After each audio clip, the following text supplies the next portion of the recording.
Hello friend, સ્વાગત છે તમારું ગુજરાતી રેસીપી કિચનની અંદર। આજે હું તમારી સાથે શેર કરીશ હોટલ જેવું ટેસ્ટી સેવ ટામેટાનું શાક બનાવવાની રેસીપી। તો ઘરે તો તમે નોર્મલી સેવ ટામેટાનું શાક બનાવતા જ હશો, પણ મારી આ રીતે એકવાર જરૂરથી ટ્રાય કરજો। એકદમ ટેસ્ટી તમારું સેવ ટામેટાનું શાક બનીને તૈયાર થશે। તો હોટલ જેવું ટેસ્ટી સેવ ટામેટાનું શાક બનાવવા માટે તમે આ જોઈ શકો છો, અહીંયા એક બાઉલની અંદર 3 થી 4 ટામેટાને ઝીણા સમારીને લઈ લીધા છે। સૌથી પહેલા આપણે સેવ ટામેટાના શાકનો વઘાર તૈયાર કરીશું। તો શાકનો વઘાર કરવા માટે તમે આ જોઈ શકો છો, મેં ગેસ ઉપર એક કઢાઈ લીધી છે। તો કઢાઈની અંદર સૌથી પહેલા આપણે 3 મોટી ચમચી જેટલું તેલ ઉમેરીશું। તેલને ગરમ થવા દઈશું। તો તેલ આપણું અહીંયા ગરમ થઈ ગયું છે। તો હવે આપણે તેની અંદર અડધી ચમચી રાઈ ઉમેરીશું, સાથે જ અડધી ચમચી જેટલું જીરું ઉમેરીશું, 2 ચપટી જેટલી હિંગ ઉમેરીશું, સાથે જ વઘારની અંદર આદુની પેસ્ટ, લસણની પેસ્ટ અને ઝીણા સમારેલા લીલા મરચાં ઉમેરીશું। તો મેં પહેલેથી જ આદુ અને લસણની પેસ્ટ બનાવીને રાખી હતી। બધું જ ઉમેરી લીધા પછી અહીંયા સરસ સાંતળી લઈશું।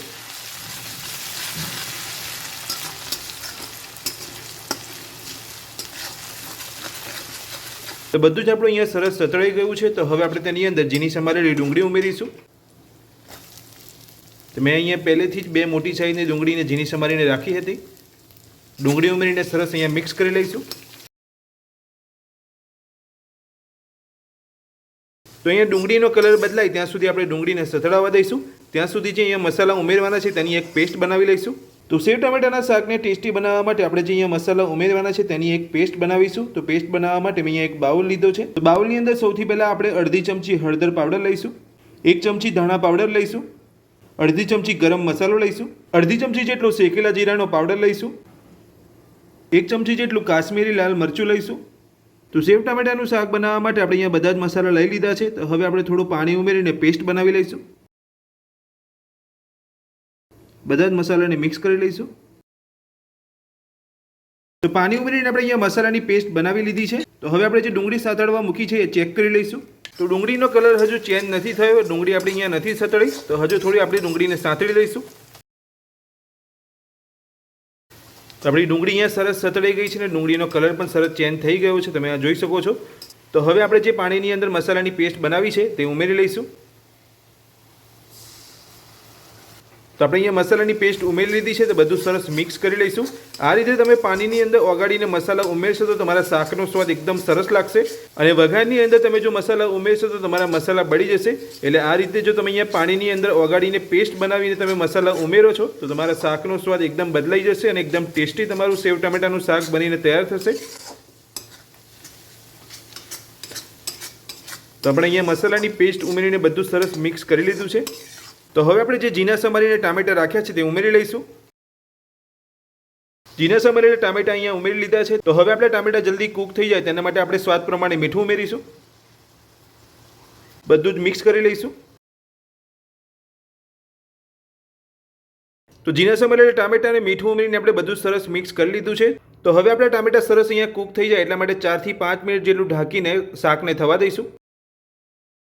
આ રીતે ઢાંકી લીધા પછી તમારે 2 મિનિટના અંતરે તમારે શાકને હલાવતું રહેવાનું છે। તો 4 થી 5 મિનિટ જેટલો સમય થઈ ગયો છે અને વચ્ચે મેં એકવાર અહીંયા શાકને ચેક કરી લીધું હતું। તો હવે આપણે શાકને બીજી વાર ચેક કરી લઈશું।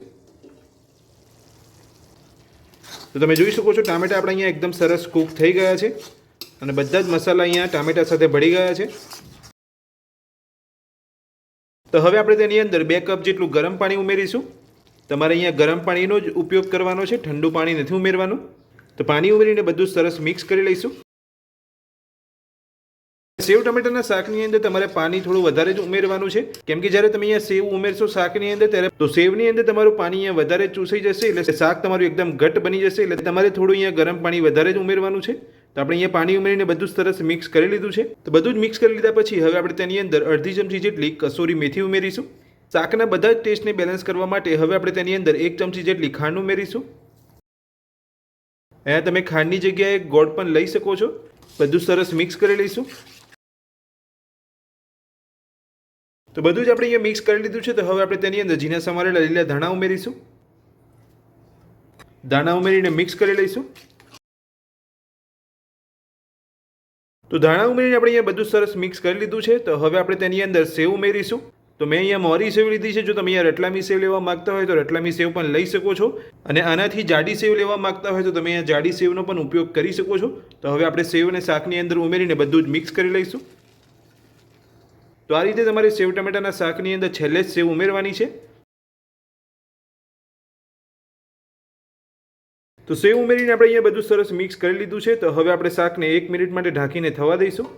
તો શાકને ઢાંકે 1 મિનિટ જેટલો સમય થઈ ગયો છે અને આપણું સેવ ટમેટાનું શાક બનીને તૈયાર છે. તમે આ જોઈ શકો છો. તો આપણે બધું જ મિક્સ કરી લઈશું અને ગરમા ગરમ સેવ ટમેટાના શાકને એક પ્લેટની અંદર સર્વ કરી લઈશું. હોટલ જેવું ટેસ્ટી સેવ ટમેટાનું શાક બનીને આપણું તૈયાર છે અને આપણે એક પ્લેટની અંદર સર્વ પણ કરી લીધું છે. તો સેવ ટમેટાનું શાક બનાવવાની રેસીપી તમને મારી કેવી લાગી મને કોમેન્ટ બોક્સની અંદર કોમેન્ટ કરીને જરૂરથી જણાવજો. આજની રેસીપી પસંદ આવી હોય તો વિડીયોને લાઇક કરજો, ચેનલને સબસ્ક્રાઇબ કરી રાખજો. આ જ રીતની નવી નવી રેસીપી મેળવવા માટે થેન્ક યુ.